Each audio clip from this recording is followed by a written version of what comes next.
Okay, meron tayong ginawa rito mga bro. Ito ay ATS o automatic transfer switch, pero kuwan siya, magnetic contactor. Yan. So ito yung control niya. Yan.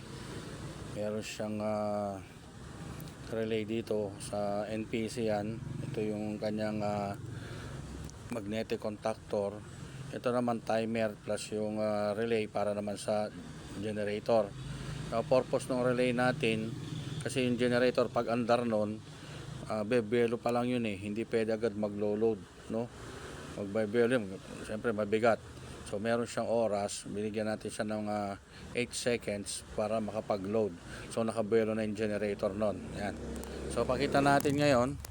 So ito yung breaker natin. Yan. So yun muna natin yung NPC. So yun yung kanyang magnetic. Yan, NPC yan. Okay, so ito mechanical interlock ito, no, mga bro. Okay.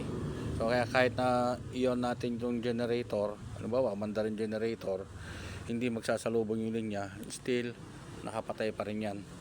So iyon natin siya. Yan, naka-on na. So hindi gumagana. Okay. So yun ang kagandahan dito, no, sa mechanical interlock. So patayin natin siya. Yan. So sabihin na lang natin na nag-burn out. Okay, nag-burn out. Ayan. So namatay yung magnetic ng NPC natin. So papandarin natin ngayon yung generator. So sabihin natin umandar na yung generator, nag-produce na ng power. So, ayan. Dahil pansin nyo, seconds.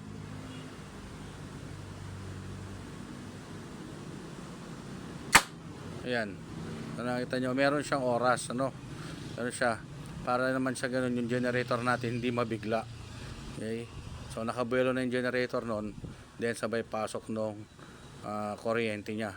Ngayon naman, kung halimbawa magkakaroon na ng NPC, no, gagana na. Kahit iyon natin to, yan, hindi pa rin siya gagana unless na yung generator, kasi yung generator natin automatic na yun So pagka nag-shutdown na siya, no, so ito mag-off na. Ayun. So nag-on na yung ating NPC, namatay na yung generator. Okay? So another test natin, namatay NPC. Yun, namatay NPC. Sindihan natin yung generator. Yan, on natin. So yun yung timer. 8 seconds. No? 8 seconds siya. Ayan, okay? So naglo-load na ngayon ay generator.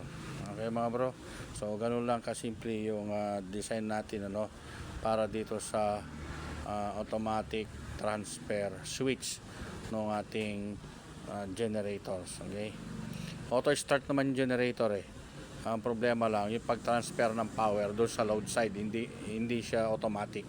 So ginawa natin siya, so simple lang, no, hindi siya breaker type kundi magnetic contactor siya. Okay, meron kasing breaker type na ATS.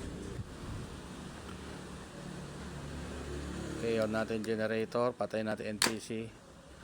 Okay, another. Ayan, generator yon. Okay, nagka-kuryente. Off natin si generator. Yan na, okay. So maraming salamat mga bro Nawa meron tayong napulot na idea, no. Chat nyo lang ako kung paano wiring nito, ibigay ko sa inyo.